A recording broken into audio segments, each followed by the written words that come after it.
ജലജന്യ രോഗങ്ങളെ ചെറുക്കാൻ മഴക്കാലപൂർവ്വ ശുചീകരണ പരിപാടികളുമായി പുനലൂർ നഗരസഭ ചൊവ്വാഴ്ച ചേർന്ന കൗൺസിൽ യോഗം ഇത് സംബന്ധിച്ച് തീരുമാനങ്ങളെടുത്തു.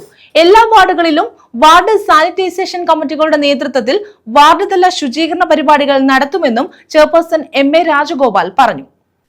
ജലജന്യ രോഗങ്ങൾ പടർന്നു പിടിക്കുന്നത് തടയുന്നതിനായി പുനലൂർ നഗരസഭാ പ്രദേശത്ത് മഴക്കാലപൂർവ്വ ശുചീകരണ പ്രവർത്തനങ്ങൾ ഏറ്റെടുക്കുമെന്ന് ചെയർപേഴ്സൺ എം.എ. രാജഗോപാൽ ചൊവ്വാഴ്ച ചേർന്ന കൗൺസിൽ യോഗം ഇത് സംബന്ധിച്ച് തീരുമാനങ്ങളെടുത്തു. എല്ലാ വാർഡുകളിലും വാർഡ് സാനിറ്റേഷൻ കമ്മിറ്റികളുടെ നേതൃത്വത്തിൽ വാർഡ് തല ശുചീകരണ പരിപാടികൾ നടത്തും. എല്ലാ കിണറുകളും ക്ലോറിനേറ്റ് ചെയ്യും. മലിനജല സ്രോതസ്സുകൾ കണ്ടെത്തി ഒഴിവാക്കും. പൊതുസ്ഥലങ്ങളിലെ കാടുകൾ നഗരസഭ നീക്കം ചെയ്യും. സ്വകാര്യ വ്യക്തികളുടെ ഭൂമിയിൽ വളർന്നു നിൽക്കുന്ന കാടുകൾ വെട്ടിമാറ്റുന്നതിനും അപകടകരമായി നിൽക്കുന്ന മരങ്ങൾ മുറിച്ച് നീക്കം ചെയ്യുന്നതിനും ഉടമസ്ഥർക്ക് നിർദ്ദേശം നൽകുമെന്നും ചെയർപേഴ്സൺ പറഞ്ഞു.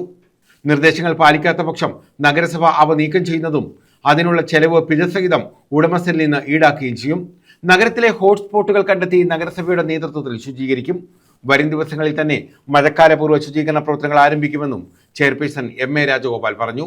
News bureau, Punalur.